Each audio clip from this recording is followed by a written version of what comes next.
Don't worry, I'm gonna keep this with me now, because there's a lot of names that I will forget.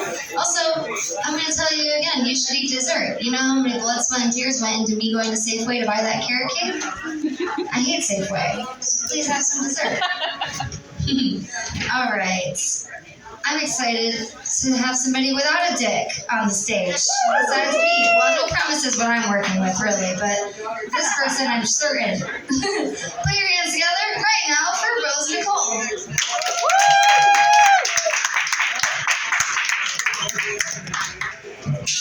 Thank you. I'm so glad to be here. I wasn't invited to last year's party. I see how it is. I'm one of those comedians that started after the pandemic. I feel like half the comedians I know started after the pandemic. I'm starting to think that the real comedians just kind of filter us off on the side. And then I just want to throw back to the joke about the dad's porn and putting it back in the place that it's supposed to be. Fuck, I never put the porn back in the place where it's supposed to be. I just kept that shit. You think my dad's gonna come in and ask his teenage daughter where his porn is?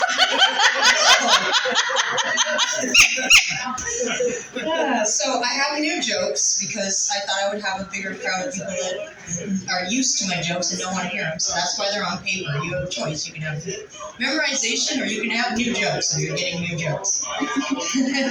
So they're pretty much one-liners. I was attracted to a guy at a bar for over an hour before I lost interest, and that was the longest relationship I've had in 3 years. I didn't get his name. Someone told me cross your fingers and you'll find love. I crossed my fingers for so long I got arthritis. I also have arthritis in my knee, and every time it gives out, I just kind of hit it like a television to get it to work again.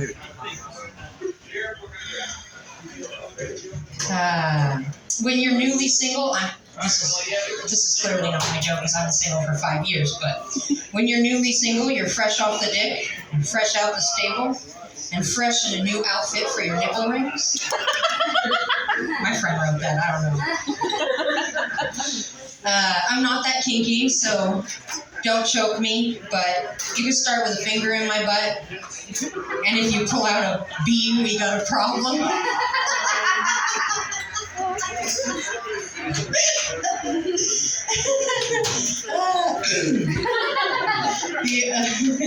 The other night I did a show and I couldn't wear my glasses, and I thought, well, maybe if I can't see the crowd's eyes it'll make it easier. It didn't. But it turns out there was a lot of hot comedians in this town when I had my glasses off. Instant beer goggles. The other day I yawned and my dog licked my tongue. That was the most action I've had in a year, you guys. Alright, now I'm going to go to political shit, I'm sorry. The U.S. is in a state of perpetual war, but for 20 years we didn't want to call it war, so we called it conflict. I've been in a lot of conflict, and I don't know about you, but I've never dropped a bomb on my boyfriend's house while we were in conflict. I've never brought a tank to work and shot mortar into my coworker's cubicle while we were having a conflict. Alright, and one more. And it's about Canadians. You can call a racist Canadian a Clanadian. But I mean, Ku Klux Canucks is right there. I like that one. Alright, and that's where I'm going to leave you. Thank you so much.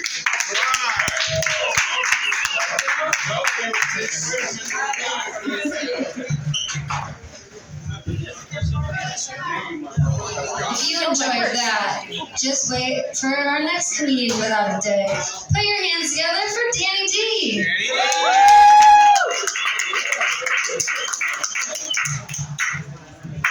It's a fucking tall step. Huh? Someone who's got short ass legs. 5'2" on a